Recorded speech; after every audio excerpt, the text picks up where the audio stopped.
At Mark Fisher Fitness, we use some crazy cues to get your body into a safe working position.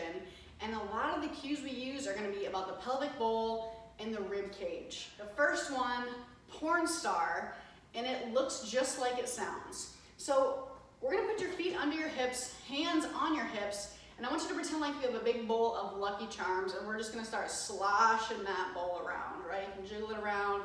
You wanna go hands behind your head. We can go here, that feels good. Good, we'll just get that nice and loosened up. Now, if you look from the side, I can go forward and back, right? You can see this line across my shirt. I dump the Lucky Charms down the front. I can dump the Lucky Charms down the back. If I dump down the front, this is called porn star, right? So you can see my back has an arch, my booty's kind of popped out. You can do this good little dance move right here. Again, it's very Instagram worthy, but it's not the safest position to lift in. So when we say porn star, just know we're talking about hips dumping forward, booty's popping out. You might feel a little bit of lower back stuff. That's what we're referencing, is this popped position. On the opposite end of that, we have what's called sad dog, and that also looks exactly like it sounds. If we go back to this position and we dump forward and back, if I take this bowl and I dump down the back, kind of down my butt crack, you'll see this like sad dog, like old man butt position. That's another cue that we use to get your pelvic bowl into an optimal position to work. So again, porn star, sad dog, porn star, sad dog.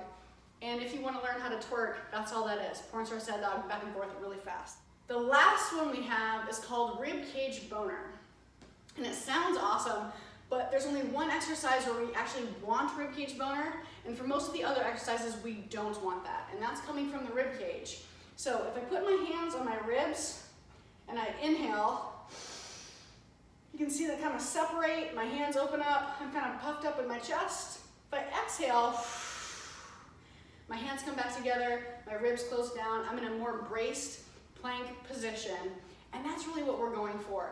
If you find yourself in this inhaled rib cage boner state, again, you might have some added pressure on the back, and we don't want that, so we want to bring this back down to a braced position. So rib cage boner, no rib cage boner. Give it a shot.